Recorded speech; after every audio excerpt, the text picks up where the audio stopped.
अब हम लोग देखेंगे दूरी और विस्थापन, चाल व वेग। एक उदाहरण से देखते हैं। मान लो हमारे पास एक निर्देश फ्रेम है ना, निर्देश तंत्र के सापेक्ष देखते हैं। ये एक्स वाई, इस निर्देश तंत्र, ये मूल बिंदु O, ठीक है। मान लो इस निर्देश तंत्र पे एक वस्तु जो है वो A बिंदु से B बिंदु तक गति करी, A बिंदु से B बिंदु तक गति करी, ठीक। तो भाई A से B तक जाने के लिए उसने ये वाला रास्ता तय किया। A से B तक जाने के लिए, इसको हम बोलेंगे रास्ता नंबर 1। A से B तक जाने के लिए उसने कौन सा रास्ता लिया, नंबर 1। या A से B तक जाने के लिए वो दूसरा रास्ता ऐसा भी ले सकता है, ये नंबर 2। भाई A और B, मान लो दो दोस्तों का घर है, तो A और B ऐसे बीच से चलो गली घूमते घूमते चले, कोई गली गली घूम, और एक तीसरा रास्ता है भाई सीधा सीधा भी जाया जा सकता है, ठीक। अब तीनों ही, ये 3 नंबर 3, अब तीनों की यदि आप तुलना करो, A1B, ठीक, नाम मैं ऐसे ही दे रही हूँ। दूसरा रास्ता है A2B और तीसरा रास्ता है A3B। अब मुझे तुम लोग खुद डायग्राम में देख के तुम लोग को समझ में आ गया होगा कि इन तीनों में किसको ज़्यादा लंबा चलना किस में ज़्यादा लंबा चलना पड़ रहा है। A1B में भी ज़्यादा लंबा चलना पड़ रहा है, A2B में भी ज़्यादा लंबा चलना पड़ रहा है, जबकि A3B में कम चलना पड़ रहा है, ठीक।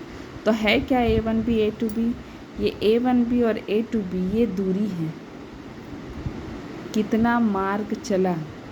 लेकिन A3B, A और B का जो एक ही दिशा में, एक निश्चित दिशा में दूरी है, देखो ये एक निश्चित दिशा में दूरी, वो आपका क्या कहलाता है, विस्थापन।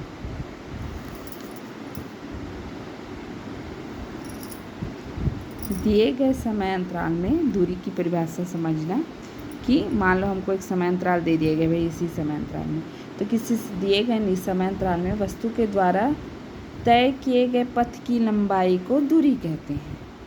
वस्तु ने कौन सा पथ लिया, उस पथ की लंबाई क्या हो जाएगी, दूरी हो जाएगी, ठीक। लेकिन विस्थापन क्या है, एक विशेष दिशा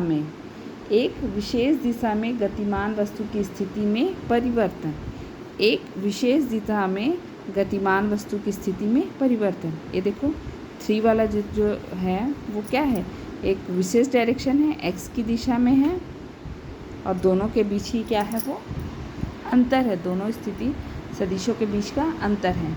या एक विशेष दिशा में वस्तु द्वारा तय की गई दूरी को उसका क्या कहेंगे, विस्थापन कहेंगे। जब दिशा आ जाएगी, है ना, एक निश्चित दिशा आ जाएगी तो वो क्या हो जाएगा, विस्थापन। लेकिन तय कर रहा है कोई पथ तो वो क्या हो जाएगी, दूरी, ठीक। तो वस्तु द्वारा तय किए गए पथ की लंबाई, चाहे वो कोई भी पथ, वो ऐसा भी जा सकता है, ऐसे ऐसे ऐसे, फिर ऐसे, देखो ऐसे भी जा सकता है, ये क्या है, दूरी है। उसने कितना पथ चला, कितना लंबा पथ चला, वो क्या है, दूरी है। लेकिन वो निश्चित दिशा में कितना चला, वो विस्थापन है। दो बिंदुओं के बीच की जो न्यूनतम दूरी होती है ना, वो उसका विस्थापन होता है। हमेशा कैसा रहता है, लंबवत रहता है। देखो ये एक दूसरे के लंबवत दूरी है, ठीक। यदि हम विस्थापन की बात करें, विस्थापन में देखो, विस्थापन यदि आपको ज्ञात करना है तो आप क्या कर सकते हो, ओ बी में ओ ए को माइनस कर दो, सीधी सी बात है। ओ बी में ओ ए को माइनस कर दोगे तो ए और बी के बीच का विस्थापन आपको मिल जाएगा, बराबर क्या हो जाएगा, ए बी, जो क्या है, विस्थापन। तो वास्तव में विस्थापन क्या है, निर्देश तंत्रों का अंतर, इनके स्थिति निर्देशांकों का अंतर है। यदि किसी निर्देश फ्रेम के अंतर्गत इन लोग गति कर रहे हैं तो उनके स्थिति निर्देशांक, ओ ए स्थिति निर्देशांक है, ओ बी स्थिति निर्देशांक है, तो स्थिति निर्देशांकों के अंतर को ही क्या कहेंगे, उसका विस्थापन कहेंगे, ठीक। आपको ये पाठ पढ़ाने के पहले सदिश राशि और अदिश राशि पढ़ाए थे, जहाँ पे दिशा की ज़रूरत नहीं होती, अदिश राशि, दूरी अदिश राशि है। इसमें दिशा नहीं देखनी भाई, आपको ए से बी के घर टहलने जाना था तो आप घूमते घूमते कोई भी दिशा से चलते चलाते उसके घर पहुंच जाओगे। अदिश राशि है, लेकिन विस्थापन क्या है, एक सदिश राशि है। एक निश्चित दिशा में आपको दोनों के बीच की दूरी निकालनी है, ये भी दूरी ही है ना। विस्थापन की परिभाषा में भी दूरी शब्द आता है कि एक निश्चित दिशा में दो बिंदुओं के बीच की दूरी है ना, इसकी परिभाषा में भी दूरी आ रहा है।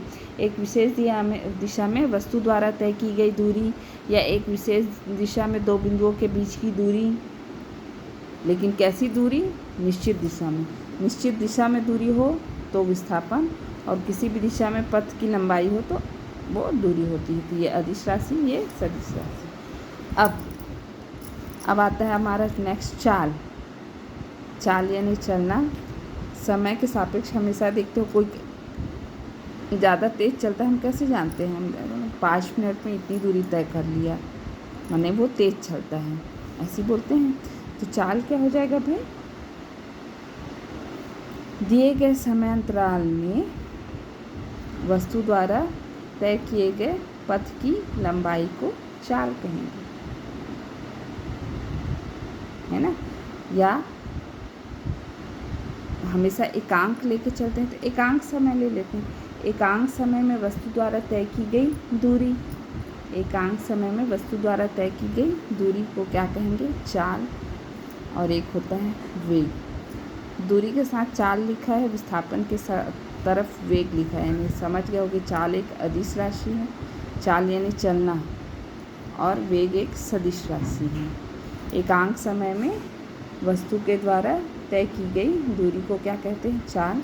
एकांक समय में वस्तु द्वारा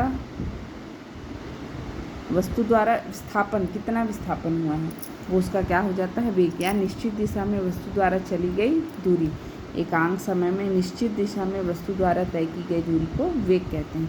परिभाषाएं बुक में हैं, कक्षा 10वीं में भी आपने पढ़ा हुआ है, तो इसलिए परिभाषा नहीं लिखती, सीधा इसका सूत्र लिख देते हैं। चाल बराबर क्या होता है, दूरी बटा समय, और वेग बराबर क्या हो जाएगा, विस्थापन बटा समय, विस्थापन बटा समय। मात्रक की बात करो तो ये मीटर पर सेकंड और यह भी मीटर पर सेकंड, ठीक है।